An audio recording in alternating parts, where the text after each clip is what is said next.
A qualidade dos carros novos e o futuro desses carros novos parece muito questionável. Quero explicar por que os carros novos são tão ruins e por que o futuro dos veículos e da indústria automobilística como um todo está condenado e em uma jornada seriamente difícil. Ou seja, é rápido olhar ao redor e você pode ver todos os tipos de recalls. Todos os dias, recalls surgindo e não importa o que. Recalls de fabricantes, motores falhados, até mesmo os da Toyota e sua Tundra. Agora, com esse novo 3.4, a Toyota também está errando. GM, General Motors, você ouviu falar? Recentemente, há 877 mil veículos por rolamentos de biela defeituosos. Eles têm lidado com falhas em rolamentos de biela e motores por muito tempo. Até a Honda não mantém um motor unido com seu 1.5S. E, infelizmente, até mesmo seus V6 de 3,5 litros. Todos presumiram que seriam ultra confiáveis e geralmente deveriam ser, mas não têm sido. E então todas as marcas estão passando por algo agora. E infelizmente, as pessoas que pagam o preço são os consumidores como você. Como eu, que dirijo carros há muito tempo. Eu tenho avaliado carros por muito tempo. Estou na indústria automobilística há muito tempo, o que infelizmente revela minha idade. Pense no Toyota Supra Tour JZ, por exemplo. Quando aquele carro foi lançado, eu trabalhava em uma concessionária Toyota. Tive a chance de dirigir o Celica mais novo na época, o Supra mais novo, o Twin Turbo com a caixa de câmbio manual. Eu dirigi os Corollas mais recentes naquela época, os Camrys e até os 4Runners, e tudo parecia sólido. Não importava o que era. Os off-roaders da Toyota, seus carros esportivos, tudo parecia que foi construído para durar. Parecia chamativo e emocionante. Alguma parte disso? Os Supras eram ultra emocionantes, os Celicas também eram legais. Até mesmo o pequeno Toyota Pazel, um carro de preço acessível da Toyota, era divertido de dirigir. Você ainda vê alguns desses mais antigos dirigindo por aí hoje? Algum desses precursores ainda está dirigindo por aí hoje? Algum desses veículos ainda existe? Ok, a Toyota teve uma reputação que parece ser boa. Na minha opinião, parte dessa reputação parece estar indo embora, mas não quero apenas criticar a Toyota. A Toyota costuma fazer carros bem robustos. E se você ainda quer algo confiável, não precisa procurar muito além do Corolla ou do Camry e ainda pode encontrar um carro razoavelmente decente. Infelizmente, toda a indústria está se movendo para um lugar onde não tenho certeza se estamos indo na direção certa. Observamos as complexidades e a tecnologia elétrica embutida nesses veículos. Cada fabricante está inserindo uma pequena transmissão continuamente variável. Além disso, muitos desses veículos são SUVs e as pessoas costumam acoplar um reboque na parte traseira. O transmissão continuamente variável mal sustenta o torque em transmissão regular e ainda coloca um reboque atrás. Você menciona uma fórmula para o fracasso. Os CVTs têm durabilidade limitada. CVTs, na minha opinião pessoal, foram projetados para ATVs, veículos todo-terreno, quads e veículos assim que não têm muita massa para mover. Enquanto funcionam no mato para uso pesado nas ruas por milhares de quilômetros. Claramente eles não são construídos para a mesma tarefa e durabilidade de muitos veículos modernos.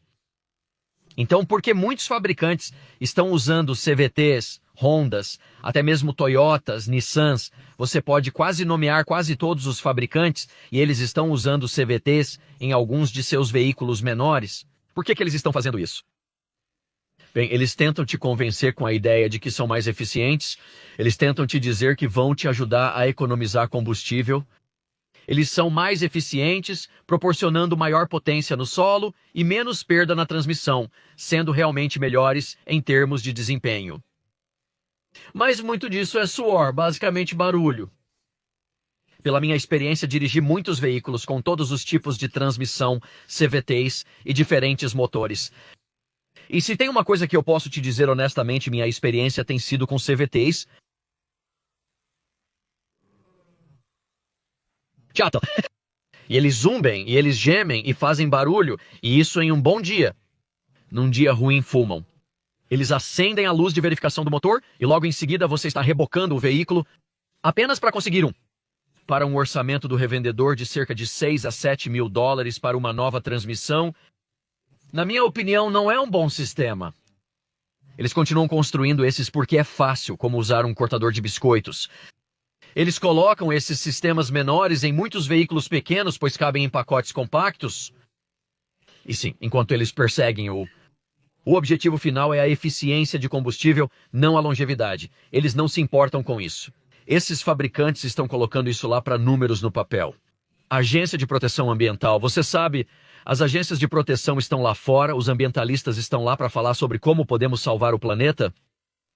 Então, agora todo fabricante tem algumas dessas diretrizes e metas rigorosas para tentar criar veículos mais eficientes em termos de combustível, na busca por eficiência de combustível. Resultado: transmissões como transmissões continuamente variáveis alegam produzir números um pouco melhores de eficiência em economia de combustível e usam menos gasolina. Se esse é o objetivo, eles podem ter conseguido. O mesmo vale para os motores. Por que estamos ouvindo todos esses problemas de motor?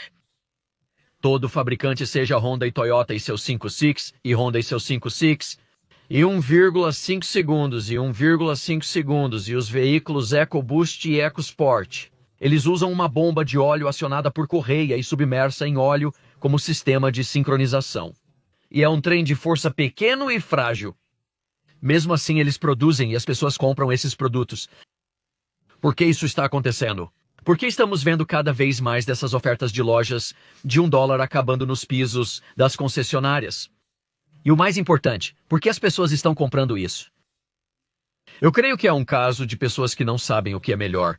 Muitas pessoas veem a nova tecnologia brilhante, a ótima nova unidade, as telas, todos os displays chamativos, as luzes, os LEDs e ficam deslumbradas. Muitas campanhas de marketing divulgadas pelas grandes revistas estão sempre enaltecendo o quão ótima é essa nova tecnologia. A melhor eficiência, o melhor desempenho, os grandes números de potência, seja lá o que for, todos esses novos números e widgets e gadgets deslumbram o grande número de pessoas. Compradores, consumidores se envolvem na ideia de que este novo veículo é de alguma forma melhor do que o veículo que ele substituiu. Mas, como o que estamos descobrindo nos últimos anos, nós realmente atingimos um pico, e eu realmente não acredito que atingimos um pico de uma boa maneira. Agora estamos em declínio. Atingimos um pico e estamos descendo ladeira abaixo de uma maneira grande, ruim e feia. Vimos o melhor que as marcas de carros podem fazer. Eu realmente acredito que vimos o melhor que eles têm a oferecer. Vimos marcas como Mercedes-Benz. E é engraçado porque compartilho muitas histórias e experiências com meu modelo mais recente. Um Mercedes da 205... é lindo, tem uma ótima aparência e quando você se senta dentro dele faz você se sentir especial. Ele tem muita ergonomia, o estilo é perfeito, parece lindo e toda a tecnologia está lá, então no papel funciona. É eficiente em termos de combustível, é econômico, tem mais desempenho do que seu antecessor V6. E ainda assim, o que há de errado com este novo Mercedes? Não é exclusivo da Mercedes, então vamos deixar isso claro. O mesmo fenômeno está ocorrendo com a BMW e a Audi. E o que eles estão fazendo é criar um produto que, no papel, é melhor. Geralmente são motores menores, turboalimentados, produzem mais cavalos de potência, maior torque, curva, dirigem melhor direto da caixa. Durante um test drive, você fica maravilhado e deslumbrado. E é isso que te anima. Sabe, você olha para alguns dos 5.6 mais antigos, eles não têm exatamente essa faixa de torque. Muitos deles são mais lineares. 5C tem bom torque, mas não é sentido diretamente no motorista. Agora você entra em um moderno motor turbo de 4 cilindros e 2 litros. Pisa fundo. Você sente de imediato o torque, aquela curva gorda e irregular que anima as pessoas. É divertido e maravilhoso. Assim, as pessoas ficam hipnotizadas e os compradores deslumbrados. E isso não importa. A confiabilidade é uma conversa, pois quando muitos desses veículos chegam ao mercado, a confiabilidade é desconhecida. Muitas pessoas me provocam dizendo, como você pode saber a confiabilidade deste novo Mercedes se ele é totalmente novo? Bem, eu me baseio na confiabilidade prevista e realmente me baseio na história. E eu considero que se a história se repetir e pudermos extrapolar com base nas informações que temos hoje, então eu vou me arriscar e dizer o que eu sei, o que eu vi, ouvi, experimentei, bem como o que vimos no passado. Então eu vou dizer, é para onde eu acredito que a confiabilidade está indo, e não é para um bom lugar. Quando ouvimos constantemente sobre mais e mais falhas surgindo, você conhece a Ford? E suas reduções de marcha repentinas em alta velocidade devido a problemas de transmissão e pinagem em um conector elétrico ou eixo do cubo traseiro, desgastando-se por causa de um parafuso solto que está faltando. Porta-malas voando fora da General Motors. Claro, a Ford, com seus motores EcoBoost, teve sua parcela de problemas. Ouvimos sobre alguns problemas do fasador de comando. É assim que se começa a implementar toda essa nova tecnologia com turboalimentação, trens de força de injeção direta, pressões de impulso mais altas e mais tolerâncias muito específicas e tipos específicos de lubrificação são necessários, ou o motor não se manterá unido. Então, imediatamente, você sabe que estamos preparados para o fracasso, porque mesmo quando falei sobre isso antes, alguns motores estão falhando. Muito disso tem a ver com a pré-ignição de carga de baixa velocidade, condições de pré-ignição de baixa velocidade. Isso está relacionado principalmente ao uso do tipo incorreto de combustível em motores de injeção direta, e isso cria uma tempestade perfeita de problemas com o material particulado extra no motor enquanto ele está sendo aceso. E com o tipo errado de óleo e sem os aditivos certos, é uma receita para um desastre natural. Então estamos literalmente a um erro de uma falha catastrófica do motor. Você vai à loja de ferragens para pegar o óleo para um serviço de óleo. Você acha que está fazendo justiça ao seu veículo ao fazer sua própria troca de óleo? Eis que você escolhe o óleo errado. Você despejou aquele óleo e diz, bem, eu sempre gostei desse tipo de óleo, mas talvez esse óleo não tenha aquele produto específico dentro, para manter seu motor integrado. Nós sabemos sobre motores de injeção direta. São muito precisos quanto às tolerâncias e requisitos. Ainda assim é comum vermos muitos desses motores falharem frequentemente. Isso ocorre porque muitos desses motores possuem injeção direta. Muitos dos GDIs e motores Hyundai Kia estão indo embora. Também conhecemos os motores Hyundai de 3.3, os GDIs de 3.3. Você perceberá que muitas dessas falhas graves de motor parecem estar ligadas a motores de injeção direta. Você percebe isso? Está diretamente relacionado a isso? Em certos casos sim, em outros talvez não. Hyundai Kias, estamos tendo problemas até com os Hondas, e o de 1.5S, injetado de mais pressão de combustível, passa pelos anéis. Está descendo até o fundo do motor, entrando no caso, misturando-se com o óleo, quebrando e prejudicando a lubrificação. Tudo porque a injeção direta causou muitos problemas. A turbocompressão cria calor extra. Isso tem sido uma fonte de muitos problemas que, individualmente, não costumam ser tão graves. E um sistema adequadamente projetado ainda pode durar. O problema é que agora há uma exigência muito mais rigorosa para garantir que estamos fazendo a manutenção correta e obtendo todas as informações corretas. Vejo muito. O problema é que muitas pessoas estão agora estendendo os intervalos de manutenção. Isso ocorre, em parte, porque manter esses carros na estrada é muito caro devido ao alto custo de manutenção. Agora, há uma taxa de oficina de $200 por hora, a esses preços altíssimos para taxas de oficina, taxas de mão de obra, peças, todas essas coisas entram e, acredite ou não, está ligado.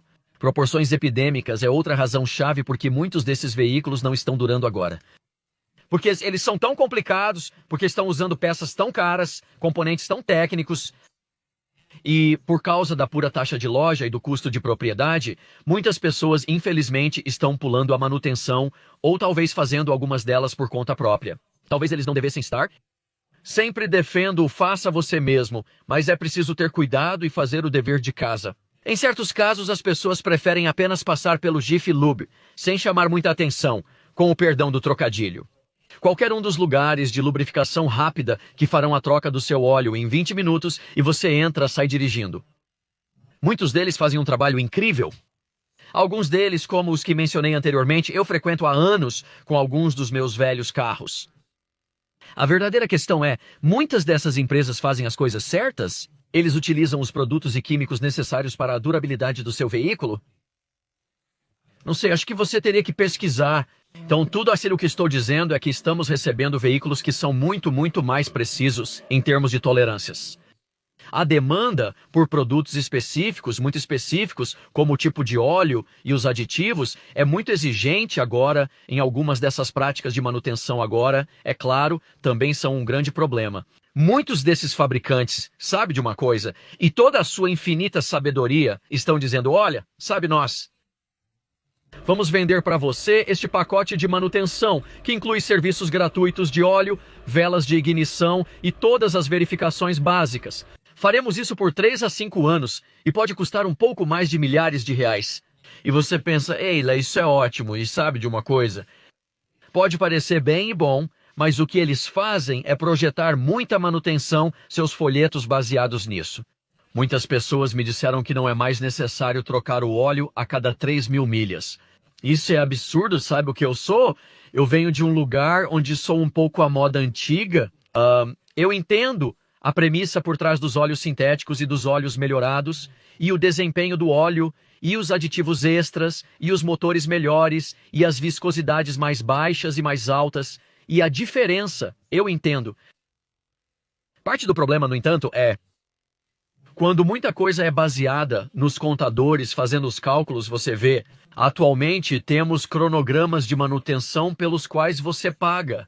Na frente, muitas dessas empresas decidem que sabe de uma coisa, vamos estender isso. Se tivermos um cronograma de manutenção que nos diz para fazer troca de óleo a cada 3.000 milhas, vamos à falência, não vamos ganhar dinheiro. Então, por que não espalhamos isso e deixamos o cliente entrar? Uma vez por ano, sabe? 12.000 milhas, 14.000, 15.000 milhas. Faremos a manutenção anual de óleo deles, vendendo esse pacote por $2.500. Após 3 anos, apenas oferecemos a eles 3 trocas de óleo e o equivalente a você. O tempo de um aprendiz e um pouco de óleo, comprado em grande quantidade, podem fazê-los passar pela porta rapidamente. O cliente pensa, que ótimo negócio, tenho este excelente pacote de manutenção e estou seguindo o manual. Mas adivinhe só? Pela minha experiência, pelo que vejo e sei, e por alguns ótimos mecânicos que conheço, posso defender essa opinião. Minhas teorias sobre isso é que essas estão espalhadas demais. Eles estão tentando evitar os custos extras que seriam incorridos pelo revendedor sob essas práticas de manutenção. Então preferem espalhá-las. Ok, isso causa estragos no motor, absolutamente causa. O problema é que você, como proprietário, não percebe realmente que esses motores estão falhando lentamente. É uma deterioração crônica porque a garantia só precisa durar 3 anos, e depois disso não importa. Então, em vez do seu motor durar 20, 25 anos, o que antigamente poderia só os motores de hoje, honestamente, se você tiver sorte, vão durar 10 anos, 8 anos. Em alguns casos, há motores que mal duram 1 ano depois de sair do lote. Estamos ouvindo falar muito dessas falhas de rolamento de biela agora, GM e o 187 V8S. Como mencionei em um vídeo recente e popular, é um assunto que vale a pena conferir. Compartilharei o link no final, mas isso já te adianta algo que está ocorrendo lá. E a GM teve muitas dificuldades, você sabe, com seus automáticos de 8 velocidades. Muitos dos seus V8S apresentaram problemas com levantadores, balancins e transmissão, exigindo a substituição de partes dos motores. A reputação da GM está abalada e as pessoas estão perdendo a confiança na empresa. Houve uma época em que eu confiava. Nos anos 70 e início dos 80, eu tinha muitos caminhões GM e eles eram construídos para durar. Esses motores eram incansáveis. Você se lembra do antigo motor de 350 polegadas cúbicas? Isso era uma máquina de trabalho. Eles não fazem mais como aquele. Atualmente, por alguma razão, não é mais possível manter uma biela em um motor. Não tenho certeza do motivo. Existem várias teorias sobre isso. Na busca por criar eficiências, economia de custos, isso significa terceirizar produtos, tolerâncias mais apertadas. Mas de onde muitos dos produtos estão obtendo seus rolamentos? De onde eles estão obtendo os virabrequins, as hastes e as peças internas do motor? Qual a origem dessas peças? De quem eles estão obtendo? E todos nós sabemos, e eu já falei sobre isso em vídeos anteriores. Todo carro hoje em dia tem um número muito finito de operações. Não importa se você tem um botão assim, sabe? Cada botão tem um número fixo de operações. Este botão aqui é antigo.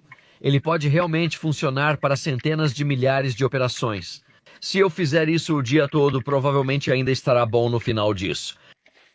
Porém, muitos dos novos controles e veículos agora são totalmente digitais. Muitos deles são controles ápticos ou de toque capacitivo que não são feitos para durar. Quer dizer, olhe para nossos telefones, quero dizer nossos telefones. Nossos celulares são um exemplo clássico de descartáveis. Por quê? Eles são lindos, duráveis e maravilhosos quando funcionam. São brilhantes. Eles oferecem ótima tecnologia, ótimas luzes, ótimas especificações e funcionam de maneira absolutamente incrível, mas não duram muito tempo. Toda essa tecnologia brilhante que vemos nos carros hoje em dia está passando pela mesma situação. Eles são maravilhosos, são brilhantes, produzem todos esses ótimos sons e os botões são suaves e as coisas são maravilhosas, mas não são feitos para durar. Os controles táteis capacitivos. Você já viu um fogão moderno? Agora temos um em casa, é um mais novo, é a nova geração de coifa e fogão, sabe? Toda a tela é suave, mas dá para sentir quando isso acontece. Dá para sentir esse botão. Há um pouco de pressão suave por trás disso, você pode sentir esse botão. Estamos na terceira unidade de cabeça, o controlador. Na frente há um display bonito e suave, mas na parte de trás há alguns botões que realmente reagem. É uma configuração emborrachada que funciona como um controle áptico. Porém, é um design mais recente e não são feitos para durar. Eu já tive que colocar, 3 placas, 2 placas, né? Já estou na terceira. A velha escola, meus pais tinham um fogão antigo que compraram de volta, 1974. Ele tem o duro, mas você pode sentir o clique, clique, clique e ainda está funcionando até hoje. Tudo nele parece da geração dos anos 70, mas ainda funciona. É hilário. O mesmo ocorre com muitos desses carros hoje em dia. Eles são construídos para ter uma aparência maravilhosa, dirigem bem, são eficientes, têm um ótimo consumo de combustível, têm bom desempenho, mas tudo é construído no limite. Não podemos esquecer também que, na minha opinião pessoal, muitos na indústria veem isso como descartável, muito parecido com nossos celulares. É uma sociedade descartável agora. Eles sabem que nossa atenção é curta.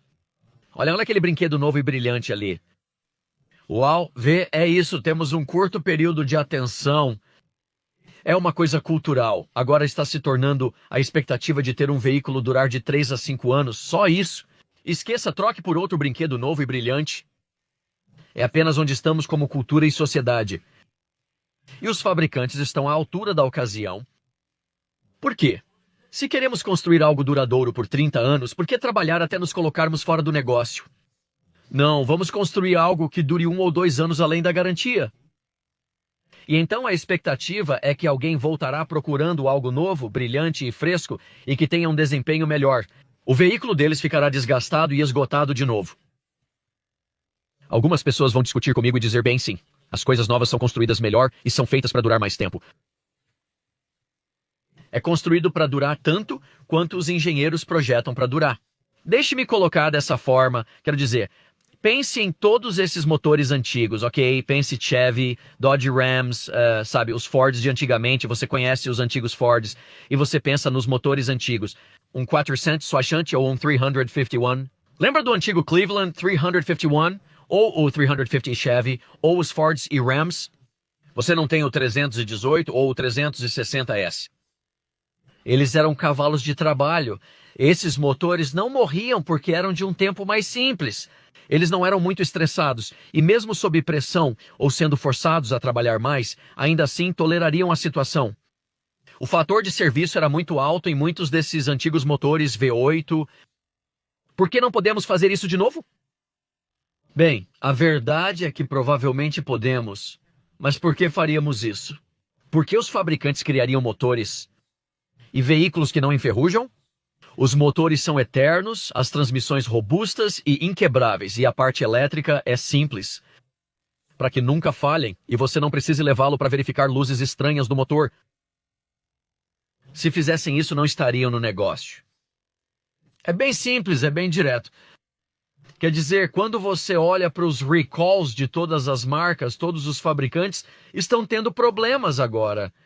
Todos, me diga uma marca que não está lutando e por um tempo, eu estava promovendo até marcas como Mazda. Alguns dizem que a Subaru está em ascensão. Relatórios de consumidores apontam que eles são os novos vencedores no momento. Toyota e Lexus perderam posições. Eles perderam terreno devido aos problemas com o motor V6 biturbo de 3.4 litros e mancal de biela. Poucas pessoas estão confiando na nova Tacoma com o motor turbo de 2.4 litros. Houve problemas também com a transmissão automática e as caixas de câmbio manuais. A Toyota e a Honda têm enfrentado dificuldades recentemente. Então quem sobrou? Bem, a Subaru por algum motivo se destacou, mas até ela não é tão incrível. Quer dizer, pense nos motores Flat 4 de 2,5 litros e nos problemas de junta do cabeçote e vazamentos de óleo e refrigeração. Eles não são perfeitos, e os CVTs também são ruins neles. Como eles chegaram ao topo é um mistério para mim, mas algumas pessoas são fanáticas por Subarus, eu não. Ok, Mazda é uma ótima opção. Os Mazda 2.5 e 2.5 Turbo continuam sendo veículos de confiança. E sinceramente, se alguém me perguntar qual é uma ótima opção agora, eu vou dizer, dê uma olhada na Mazda, eles estão indo muito bem, mas odeio dizer isso, até a Mazda está lutando. Você ouviu a última, a recalls, problemas eletrônicos e questões mecânicas com o novo motor turbo de 6 cilindros em linha que eles estão colocando? O CX-90, isso mesmo, até a Mazda está tendo alguns problemas.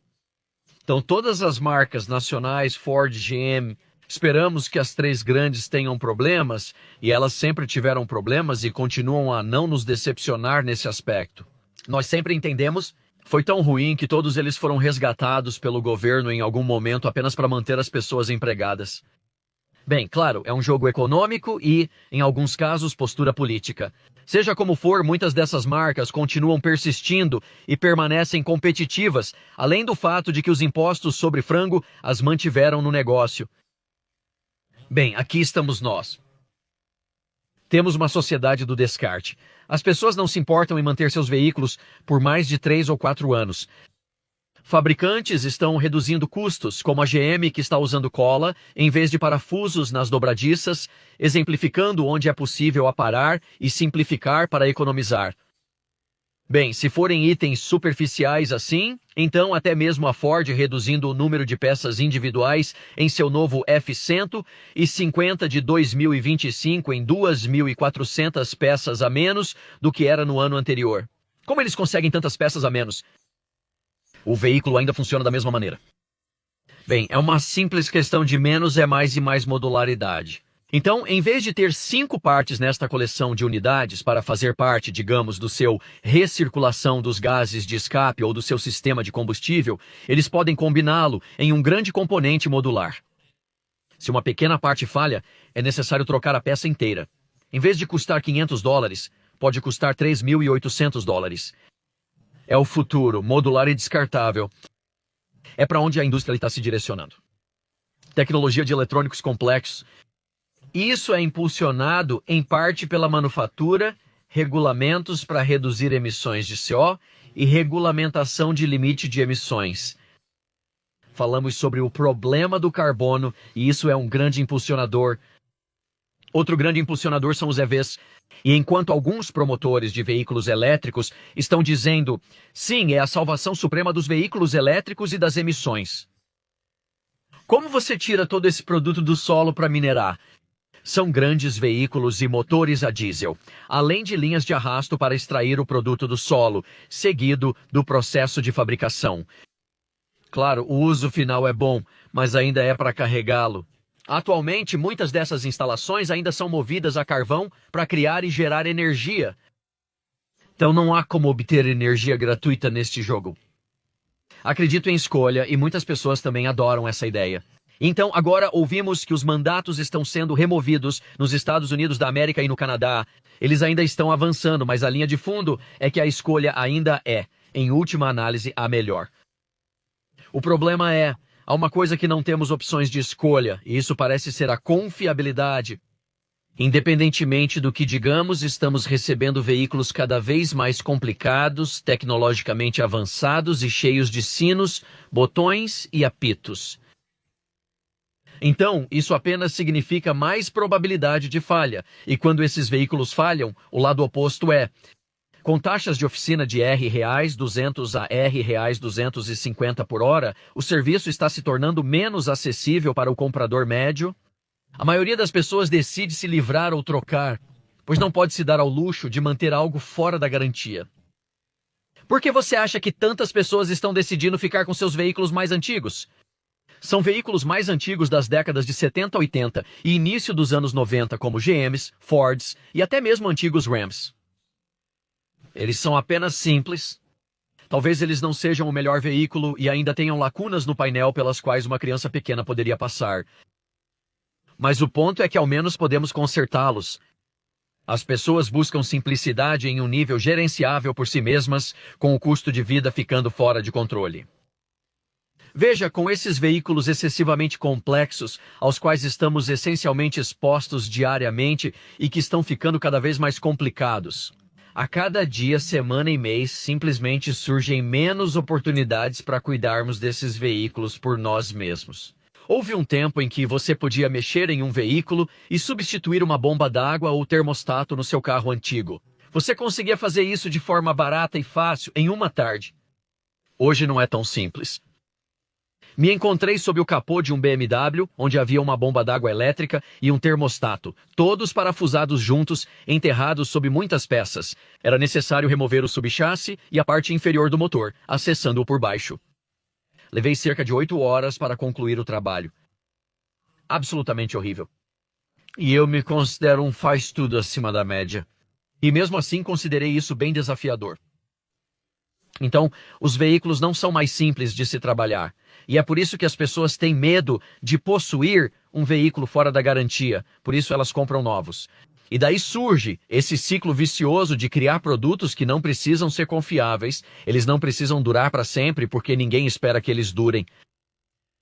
E assim, os fabricantes continuam produzindo confiabilidade abaixo do padrão, quando o aumento dos níveis de tecnologia significa que estamos obtendo o que parece ser produtos maravilhosos no papel, mas que acabam se tornando um pesadelo catastrófico a longo prazo. Infelizmente, as coisas não vão mudar tão cedo. É assim que vejo isso. Com este nível cada vez maior de mudança e o maior escrutínio dos ambientalistas e do governo pressionando os compradores e os fabricantes, parece que isso é um buraco de coelho, que estamos indo cada vez mais fundo todos os dias. Com tudo isso dito, pessoal, adoraria ouvir suas opiniões abaixo. E novamente, como sempre, certifique-se de assistir aquele vídeo. Eu já mencionei, também vou te linkar com isso. O que está acontecendo com a GM? E caso você se importe, alguns dos veículos mais confiáveis deste ano. Ainda existem alguns bons. Por isso, quero falar sobre isso. Tem alguns ruins, mas também tem alguns realmente bons este ano. Espero ver cada um de vocês no próximo. Vejo vocês muito em breve. Tchau!